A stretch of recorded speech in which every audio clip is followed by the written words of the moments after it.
Olá, pessoal, boa tarde. Estamos aqui hoje para gravar o podcast da Frente Parlamentar Ambientalista em comemoração ao Dia Nacional em Defesa da Fauna.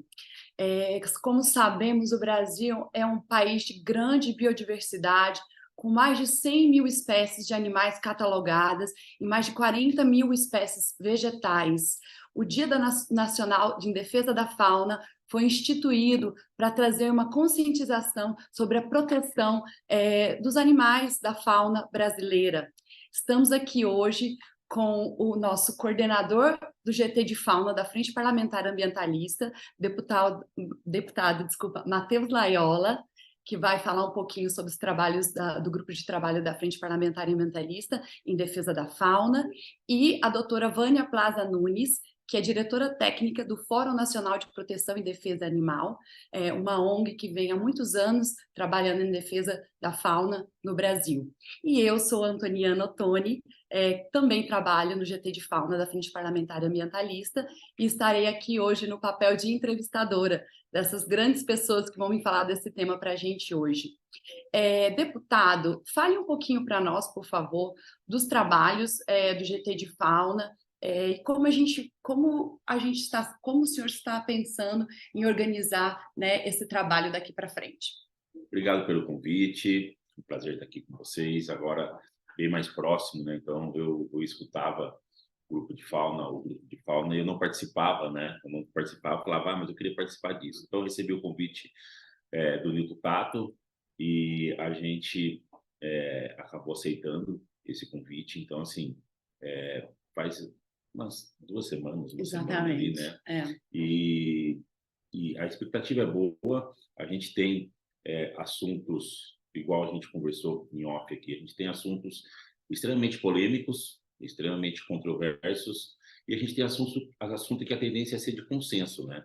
Então, ao invés da gente tentar ficar batendo em um assunto polêmico e a gente não conseguir avançar em praticamente nada, eu acredito que o ideal seria a gente iniciar esse trabalho nesses assuntos que a tendência é ser consensual, né? Que a gente sabe que a gente pode avançar. Tem assunto que, infelizmente, a nossa pauta não vai prosperar aqui, né? Então, a gente tem uma bancada pluralista gigante, o agro extremamente forte, e a gente sabe que se a gente concentrar esforço em determinado tema, a gente não vai avançar em nada. Então, entre não avançar em nada e conseguir avançar em algo que a gente consiga melhorar a realidade da fauna, a gente acredita que seja melhor empreender esforços e pegar o nosso tempo nisso daí, né? Então, além disso, a gente tem essa questão além de melhorar a questão legislativa, a gente impedir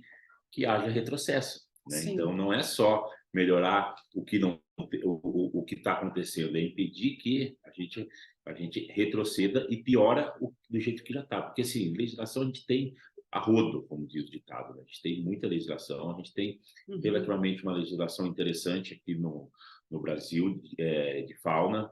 Óbvio que existe muita impunidade, a gente tem que melhorar, mas nós temos diversos mecanismos de controle. Acreditamos que tem que melhorar muita coisa, mas tão importante quanto é a gente avançar em pontos que tem que melhorar é a gente impedir que piore, né? Então, a gente tem que ficar esperto aqui. Então, a gente chega segunda, terça-feira aqui na Câmara, já vê já o que está pautado, o que tem de proteção animal na Câmara. E alguns dias a gente teve um caso de caça, né? Exatamente. Nós atuamos e depois a gente explica direitinho isso. Então, a ideia é essa. O que for consensual, o que for menos difícil de passar, a gente vai dar prioridade. Óbvio que tem questões ideológicas ali que a gente vai trabalhar para conseguir avançar, mas com certeza a gente vai focar muito mais no que a gente consegue avançar aqui na Câmara e mandar para o Senado. Obrigada, deputado. A gente está muito feliz que o senhor aceitou esse convite de ser coordenador de GT de Fauna da Frente Parlamentar Ambientalista. Sem dúvida, muito trabalho para ser feito. Como o senhor mesmo mencionou, essa semana que se passou, a gente teve um assunto muito polêmico na Comissão de Meio Ambiente e Desenvolvimento Sustentável, que é o PL 3384 de 2021, que é um PL que fala sobre o controle de espécie exótica. A gente sabe que essa questão do controle de espécie exótica no Brasil é uma questão muito delicada, porque a maneira como vem sendo feito e a maneira como está neste projeto de lei, e algumas pessoas querem continuar fazendo, não é a maneira ideal, porque é uma maneira que estimula a caça de outros animais, e é isso que a gente não quer ver acontecendo. A gente sabe que o controle ele é necessário, e por isso a gente vai estar aqui a gente vai escutar um pouquinho da doutora Vânia, como que a gente pode pensar no controle de espécie exótica de uma forma mais eficiente, ética e de maneira sustentável. E é isso. Então, eu passo a palavra para a doutora Vânia. Só uma parte. Claro. Só uma parte rapidinho, doutora Vânia. Esse PL que a gente impediu que fosse aprovado na comissão, tem várias questões ali que a gente concorda, mas tem inúmeras que a gente não concorda. Então, se colocar na balança, a proteção animal iria perder muito, né? Então, assim, tinha algo ali assim que falava sobre facilitar o turismo de caça. Então, no nosso entendimento, o grande objetivo do PL era a questão da atividade de caçador, não é o controle populacional ali, entendeu? Não estão preocupados efetivamente com o controle do javali, pelo menos no nosso entendimento, eles estão preocupados em promover a atividade de caça em torneios, exibir como se fosse troféus, isso daí. Então, a gente tem que debater de maneira técnica, de maneira realista, quais são os melhores meios de diminuir essa população desses animais invasores. Então, agora com a técnica, com a especialista, a doutora Vânia. Aí. Obrigada. Vânia, está no mudo. Bom, gente, muito obrigada do convite de estar aqui com vocês. Para mim é uma honra, né, poder, nesse dia tão importante, né, que é um dia que está marcado justamente para lembrar que a nossa fauna precisa de cuidado, precisa de atenção e que ela vive ameaçada. E quando a gente olha, eu acho que o deputado Matheus trouxe uma coisa super importante, que é a visão que ele tem em relação ao que o projeto de lei traria de risco. E aí eu gostaria de deixar claro que para nós, né, que representamos a sociedade civil organizada, isso é muito evidente nesse projeto, né? Então mostra que realmente existe um alinhamento das pessoas que estão interessadas em de fato fazer o correto, preservar nossa fauna, fazer controle de forma ética das espécies que precisam ser controladas, e a gente sabe que infelizmente existem algumas espécies, mas o que é importante entender? Que a gente está falando de um país continental com características e peculiaridades muito próprias, né? E que a gente tem que tomar muito cuidado quando a gente altera uma lei que já é consagrada como um instrumento legal importante, como é a 9.605, por exemplo, e a gente quer alterar essa lei, não para aprimorar essa lei, né? Não para dar condições de que ela possa ser utilizada de uma forma mais efetiva, mas, ao contrário, abrandar o que ela traz para nós como muito importante, que é defender a vida dos animais silvestres, dos animais de uma forma em geral, né? Então, o que a gente percebe é que existe realmente uma pressão enorme da liberação de práticas que não são aceitas pela comunidade brasileira. A sociedade brasileira, em inúmeras enquetes que já foram feitas ao longo do tempo, principalmente pelo grupo que congrega várias entidades de proteção e defesa animal aqui no Brasil, que é o Todos contra a Caça, a gente já tem claro que quase 93% da população brasileira, com quase 2 milhões de assinaturas, são contra a caça no Brasil. Então, isso não é uma atividade que vai ser imposta para o povo brasileiro. E o que a gente percebe é que, atrás da demanda do controle populacional de algumas espécies, como o Susiskrofa, né, o javali, que é um animal exótico, mas que vem recebendo estratégias para controle de forma muito equivocada, nós, na verdade, criamos, né, um cenário muito favorável, especialmente com o que veio do governo anterior, do governo federal, com uma forte tendência a buscar a liberação. E a gente sabe que os estudos mais recentes sobre esse tema têm mostrado os riscos evidentes, né, que a caça traz. não só estudos feitos no Brasil, que alguém podia até questionar, mas estudos de países que têm a caça como uma ferramenta de entretenimento, como bem o deputado Matheus Loyola colocou, né? Então, em outros países, por exemplo, nos Estados Unidos e na Europa, a gente tem estudos muito recentes mostrando que a gente está com problemas sérios de aparecimento de doenças, de risco de extinção de espécies nativas, de comprometimento, inclusive, da qualidade das florestas, né, do ambiente, da vegetação, vamos dizer assim, daquilo que está exposto. Por quê? Porque a pressão é muito forte.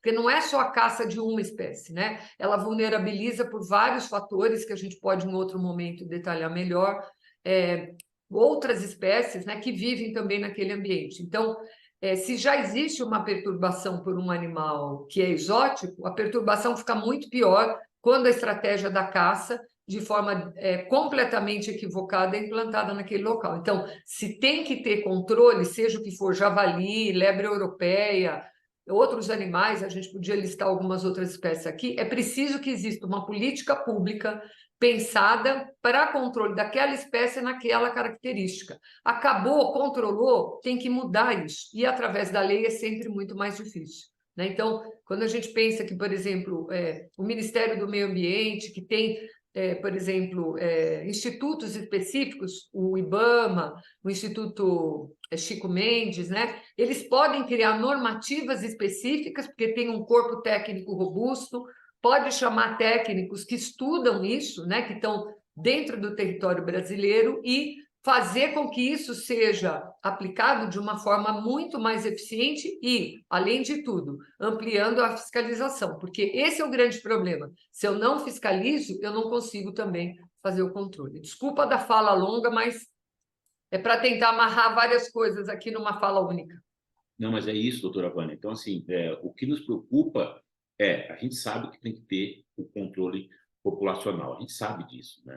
Só que a gente sabe e a gente percebe isso aqui na Câmara dos Deputados, aqui no Congresso Nacional, que o pano de fundo não é a preocupação com esse controle populacional. O pano de fundo é liberar o turismo de caça, igual estava ali no relatório e tal, turismo de caça. Isso preocupa muito, porque é exibir o animal como troféu ali, é colocar em rede social, tudo. Então, assim, nós conseguimos retirar isso de pauta, né, para sentar no momento posterior com todos os representantes da sociedade civil, com os deputados ali presentes, com a frente parlamentar da agricultura, né, que é o que a gente não pode desconsiderar, porque é uma frente que representa a maioria dos deputados aqui na Câmara dos Deputados, e chegar a algum texto, né? Mas a gente não sabe se eles querem um texto efetivamente para controlar isso daí, ou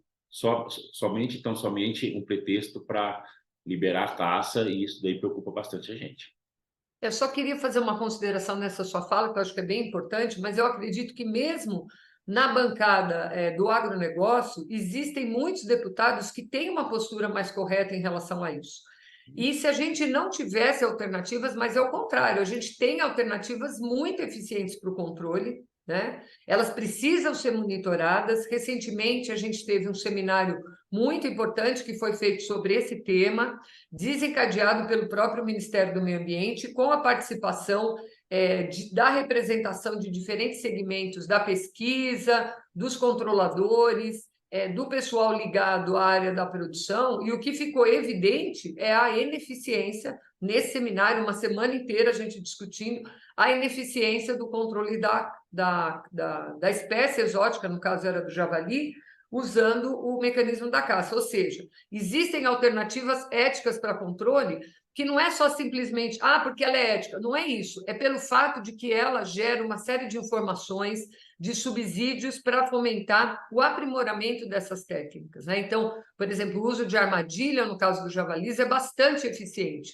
porque ele, usado por quem está capacitado a fazer isso, vai saber exatamente qual é o momento de usar armadilha, qual é o momento de abater os animais que estão presos naquela armadilha, tudo que precisa ser feito do ponto de vista da coleta de amostras para pesquisa de enfermidades, para o encaminhamento dos cadáveres daqueles animais, E uma coisa muito importante que a gente tem se preocupado muito, eu sou médica veterinária, isso me preocupa e preocupa a grande maioria dos colegas na medicina veterinária, é uma tendência também de projetos de lei para liberar o consumo da carne de caça. Então, isso é muito grave. Por quê? Porque a gente sabe que nós tivemos recentemente uma pandemia, né, onde tudo levou a mostrar que o erro no consumo de animais, né, que são criados e mantidos em condições sem passar por uma avaliação adequada que indique que aquele animal possa ser consumido, a gente tem um risco muito grande de chegar ao aparecimento de outras situações, de outras doenças que podem se transformar em novas pandemias. Inclusive, já existem estudos aqui no Brasil que mostram esse risco na população de animais aqui no Brasil. Então, não é uma coisa que aconteceu na Ásia, que aconteceu em outro... Não, pode acontecer em qualquer país, e o Brasil é um dos países que está no ranking, né? Quase o primeiro colocado, eu acho que segundo ou terceiro local, já para que a gente tenha esse risco. Então, todo cuidado realmente é pouco, deputado Matheus. Eu fico muito agradecida que vocês conseguiram fazer essa mobilização, porque mostra que é muito mais do que só se preocupar com os animais. É preocupar com o animal humano também que está envolvido nessa questão e que já está sendo desafiado com uma série de outras demandas aí das mudanças climáticas e outras tantas, né? Mas, doutora Vânia, a gente tem que ser bem realista que uma hora isso vai entrar em votação, né? E a gente sabe que a gente não tem a maioria dos votos, entendeu? Então, eles têm uma força muito grande e isso faz parte da democracia, né? Então, eu penso que o correto, ao invés de apenas impedir que isso vá à votação, porque uma hora esse projeto vai à votação, né? Porque ele já está voltando no Senado, entendeu? Então, assim, já foi aprovado no Senado. Então, assim, é importante a gente sentar com as pessoas que entendem que esse projeto tem que ser aprovado e a gente chegar a um texto. Eu sei que é difícil a gente falar isso, né? Eu sei que às vezes dói de ouvir isso, mas a gente não pode ser ingênuo e achar que a gente ficar tentando atrasar a votação, a gente vai conseguir. Se efetivamente houver uma mobilização por parte dessas pessoas que querem avançar nesse tema, eles vão conseguir aprovar. E se a gente não tiver nenhum protagonismo nisso, vai aprovar do jeito que eles querem que aprove. Sim. Então, é muito melhor a gente ser realista, sentar para efetivamente conseguir alterar algumas coisas do que está nesse projeto, chegar a um texto de consenso, que talvez não seja o ideal para o pessoal que quer que aprove, não seja o ideal para nós, mas um texto possível, né? Sim. Então, assim, o que a gente tem em comum a gente sabe que tem que haver o controle dessa população. A gente sabe que esses animais invasores geram prejuízos, tudo. Então, e esse é um ponto de consenso, isso já é bom. Mas como vai fazer isso, né? Então, é isso daí que a gente vai tentar construir. Na comissão, a gente já saiu da reunião ali que a gente conseguiu retirar de pauta, já no seguinte sentido, de vamos marcar para a semana que vem uma reunião com os assessores, com os técnicos, para a gente começar a tentar puxar, cada um puxa de um lado para a gente chegar a algum texto, né?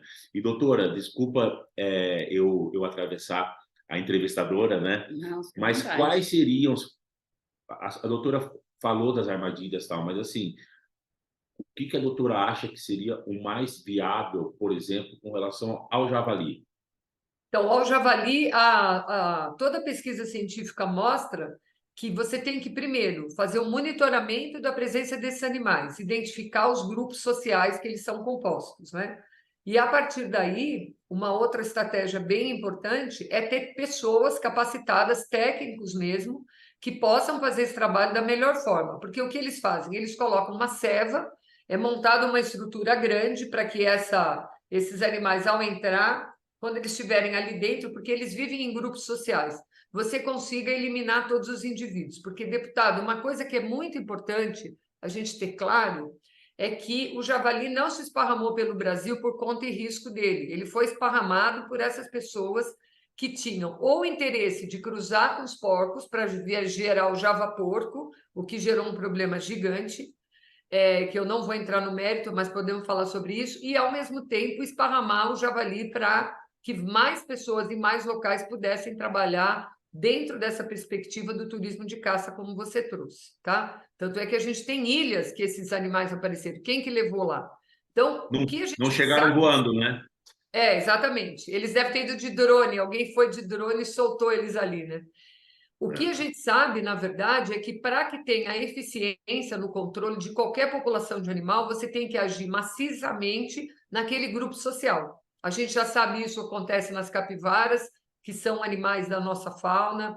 A gente sabe que acontece isso nos cães e gatos, né, que vivem distribuídos em muitas comunidades por aí. E os javalis não são diferentes, porque nós estamos falando de animais que têm características biológicas muito parecidas. Então, para mim fazer o controle, eu não posso sair só interessado em caçar o macho, que é o que eles querem normalmente fazer. Você tem que fazer a eliminação dos filhotes, dos animais, dos machos jovens, do macho alfa, das fêmeas que estão em idade reprodutiva e das fêmeas jovens. Então, quando você promove o controle do grupo, porque se eles têm um hábito de vida gregário, eles têm um hábito de andar por um determinado território, quando eu tiro um indivíduo, seja lá qual for, eu desequilibro aquela população, eu crio uma situação de estresse. E isso, muitas vezes, vai fazer com que esses grupos se dividam e vão aumentar em outras regiões. Ou seja, em vez de eu fazer o controle, eu disperso essa população. Um outro ponto que é muito importante a gente ter claro, você pode até saber que é difícil, mas eu, como técnica, tenho a obrigação de dizer. O que acontece? Existe uma desorganização, muitas vezes, nos plantios das coisas, ou na disponibilidade de fontes alimentares que os animais não encontram outras. Obviamente, eles vão usar como fonte de alimentação aquele alimento, aquele produto de interesse agrícola que vai ser comercializado. Então, o que a gente tem que fazer? Eu tenho que casar um estudo prévio. Aqui tem javali? Tem. O que tem acontecido? Quais são as estratégias para que eu possa me antecipar no controle do javali, que é o que não está acontecendo até agora. Por quê?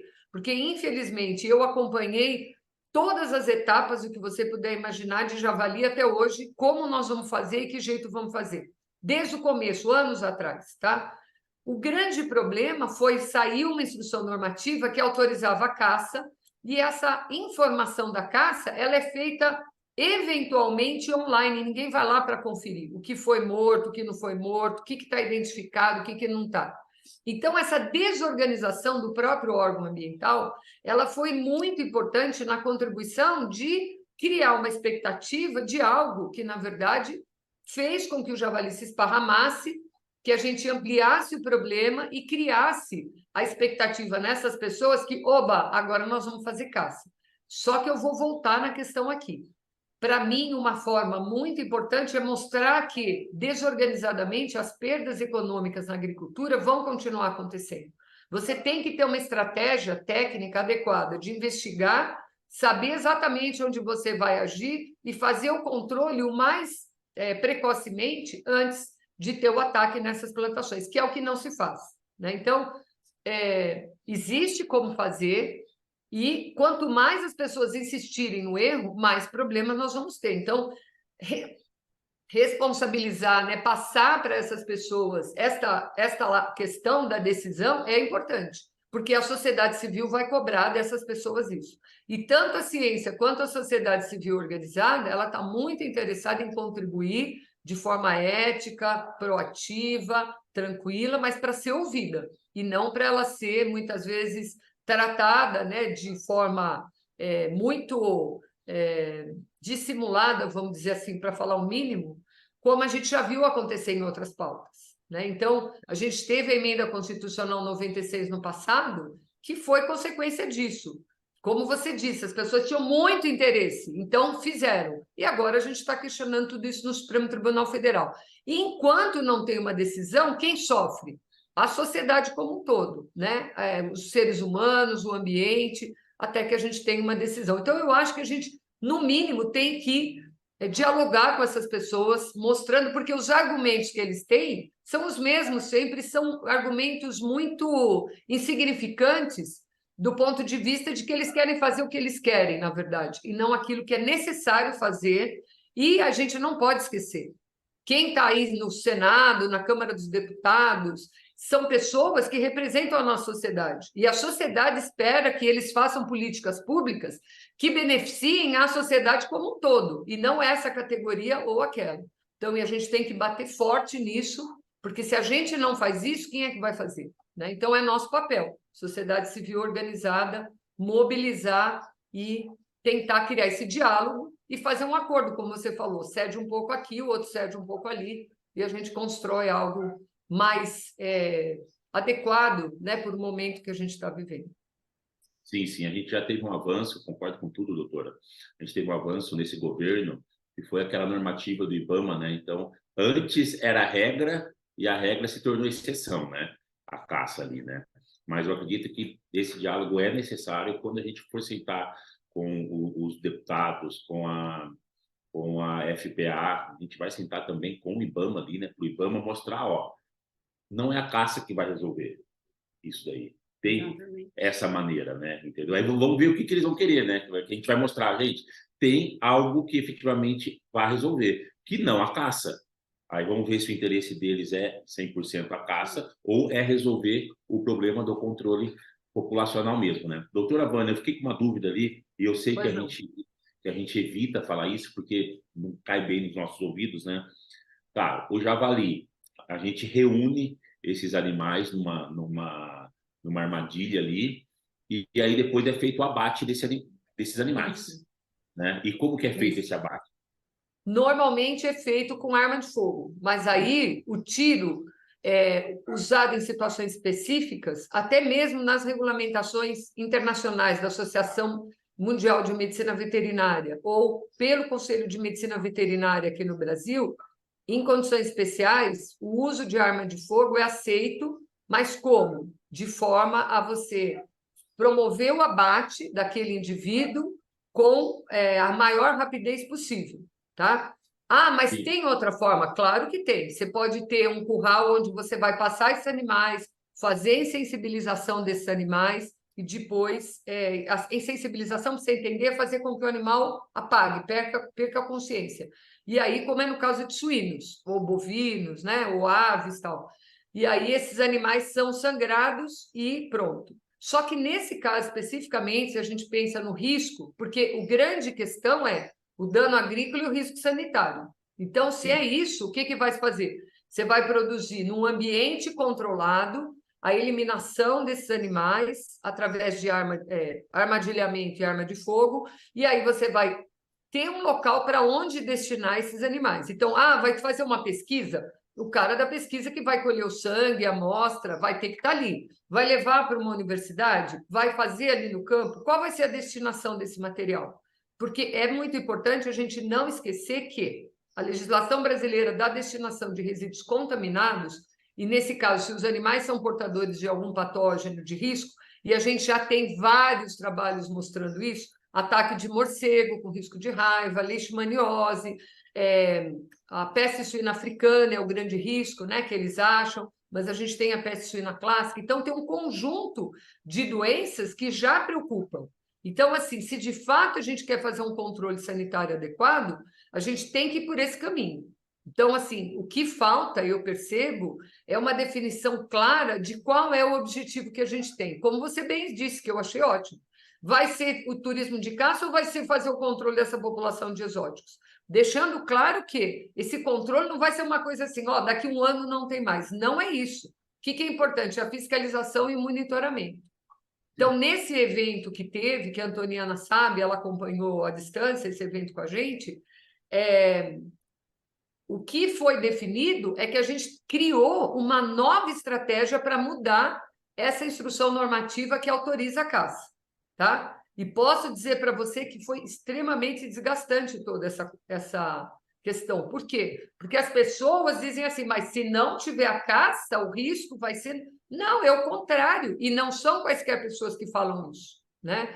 Então, o que a gente percebe? Que a gente tem que mudar, criar essa nova regra, utilizá-la com todo cuidado, e aí é importante o IBAMA e CMBio junto nessa discussão, porque parte deles eles estão contratando um monte de fiscais novos, tem que existir uma rigidez nessa fiscalização, nos dados, na análise, que não existe hoje, para a partir daí a gente fazer o contraponto daqui 2, 3, 4 anos, mostrando o que foi mais ou menos eficiente, tá? Eu estou insistindo muito nisso porque assim a gente percebe claramente que teve uma deficiência na fiscalização, uma deficiência no sistema de informação, uma Mas de maneira deficiência, na intencional, né, verdade. doutora?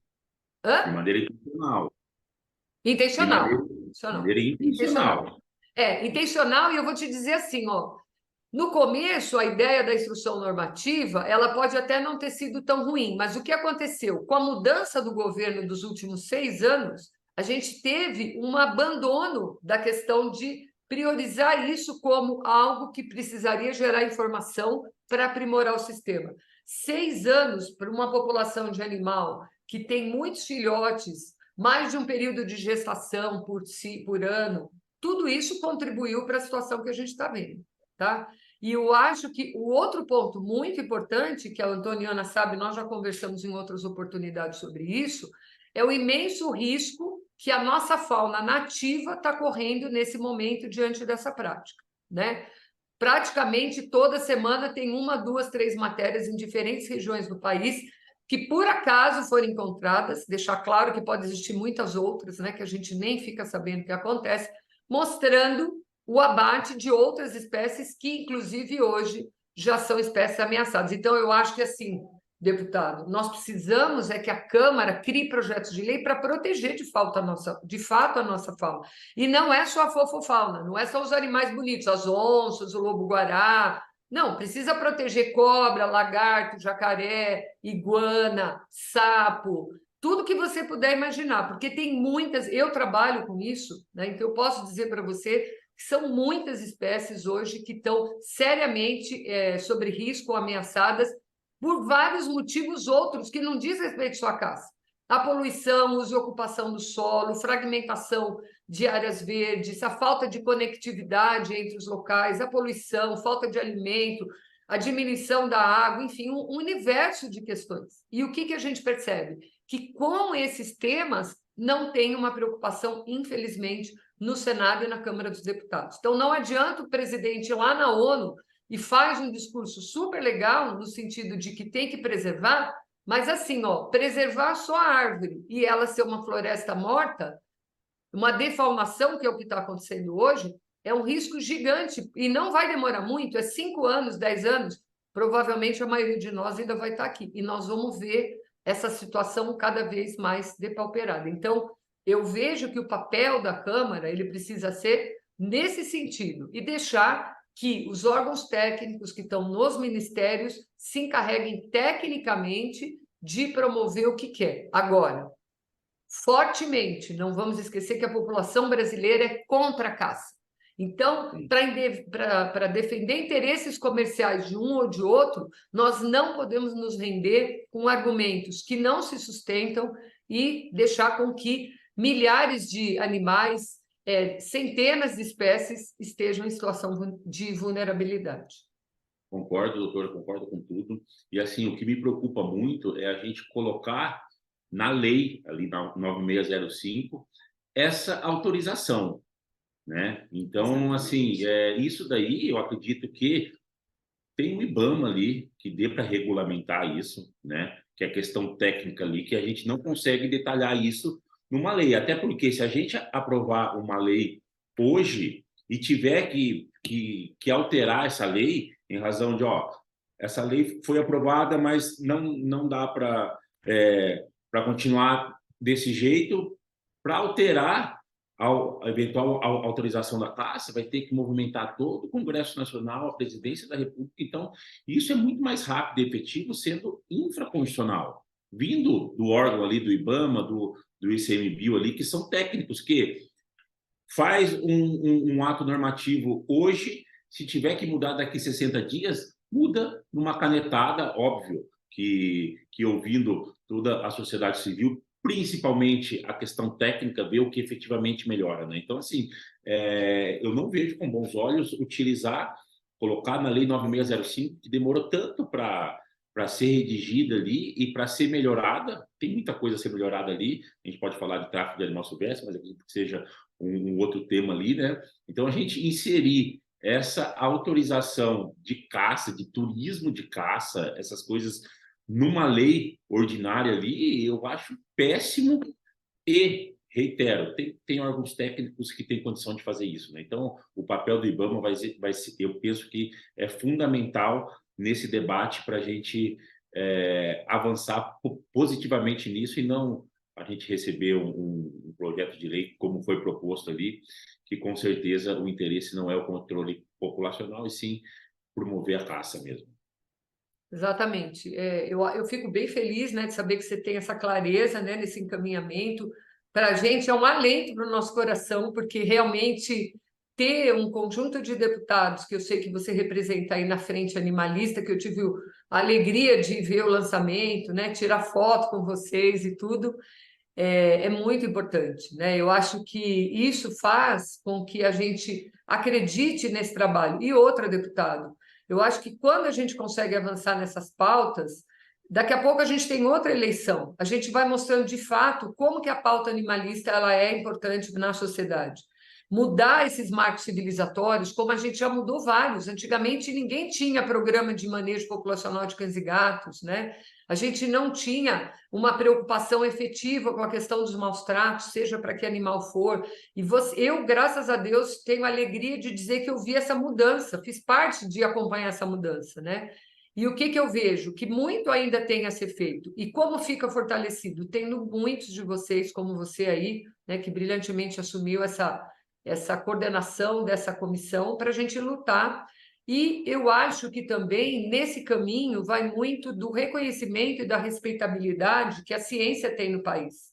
Eu costumo dizer que a ciência cidadã, a ciência de participação social, a ciência inclusiva é essa, que chama o pesquisador, aquela pessoa que está criando conhecimento, para discutir demandas que a sociedade tem do dia a dia, né?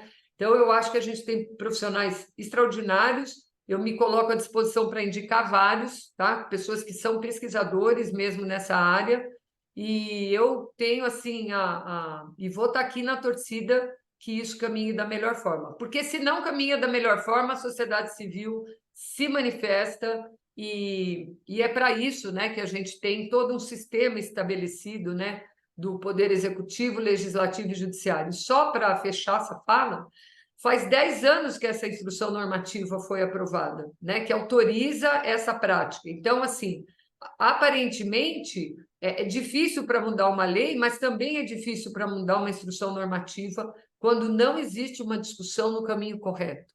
E de lá para cá a gente agregou, né, muita informação que não é boa do ponto de vista dos riscos que a gente deixou a nossa sociedade correr, outras espécies, mas que nesse momento precisam ser todas resgatadas e mostradas, né? Como usar uma lei, uma instrução normativa, seja lá o que for, de forma pontual, cria um dano e um risco gigante para uma sociedade inteira. Perfeito, doutor. Excelente, foi muito obrigada. Quero agradecer assim muito ao deputado, a você, Vânia, ao deputado hoje por todo o trabalho de ter retirado o projeto de lei de votação de pauta dessa semana. Muito importante porque a gente precisa realmente dialogar fortemente sobre essa matéria. Agradecer muito ao deputado por ser a nossa voz aqui, a nossa voz, a voz dos animais.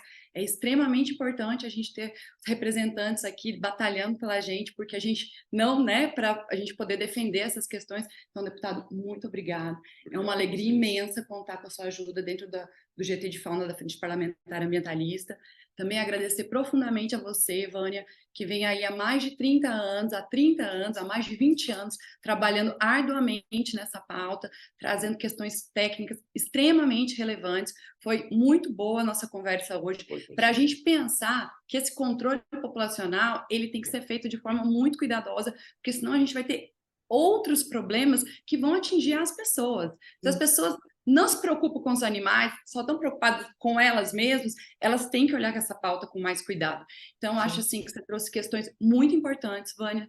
Com certeza nós vamos precisar de você aqui dentro do parlamento para a gente tentar negociar esse texto, para encontrar um texto melhor, né? Um texto, né, como o deputado falou, e seguimos aí trabalhando. Acho também que aquela conversa que a gente teve anteriormente podemos avançar aqui com o deputado sobre um projeto de lei, alguma coisa no sentido de proteger a fauna brasileira, né? Ao invés de a gente ter essa enxurrada de projetos de lei para, de alguma forma, intencionar a liberação da caça, que a gente faça um movimento contrário. Como é que a gente vai ter, né, projetos de lei que defendam essas espécies, né, as espécies em extinção e uma série de outras questões que envolvem essa matéria. Então, gostaria de agradecer muito. Estamos nos encaminhando aqui para as palavras finais, por favor. Obrigado pelas palavras. Pode ter certeza que a gente vai trabalhar bastante aí para melhorar e para impedir que piore, né? Então, é o começo aí, a gente tem muito trabalho e, assim, tem que ser feito, o trabalho nosso tem que ser feito todo dia, porque se a gente vacilar, vem coisa ruim, né? Então, é mais ou menos assim aqui na Câmara, costas na parede, guarda alta e trabalhar para que a gente não consiga, que a gente não deixe piorar o que tem hoje e melhorar o que a gente acha que tem que melhorar, né? Então, podem contar comigo. Eu queria agradecer muito a Antoniana, deputado Matheus Laiola, para mim é uma alegria, eu me senti muito honrada de estar podendo contribuir aqui nessa nossa conversa, mas eu queria fazer uma última consideração.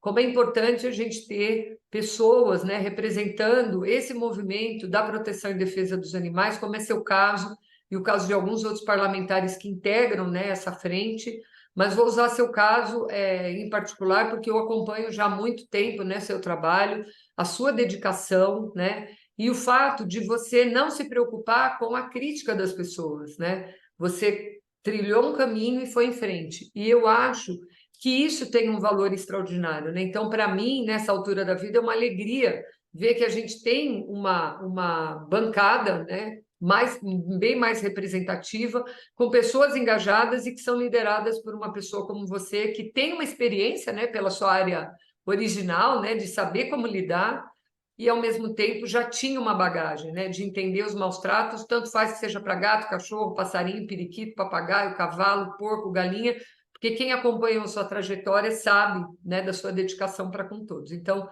muito obrigada, deputada, e muito obrigada, Antoniana, pelo convite, e saiba que eu, pessoalmente, e o Fórum Nacional de Proteção e Defesa Animal, nós estamos à disposição naquilo que a gente possa contribuir para que a dignidade animal seja sempre o ponto de partida e o ponto de chegada de um futuro melhor para a nossa sociedade. Perfeito, doutora. Obrigado. Muito obrigada novamente, foi um prazer enorme estar aqui com vocês hoje, nos alegra muito. Só gostaria de dar uma informação para quem não pôde assistir esse podcast, ele vai estar disponível no YouTube da Frente Parlamentar Ambientalista. Muito obrigada, até a próxima. Tchau, tchau, gente.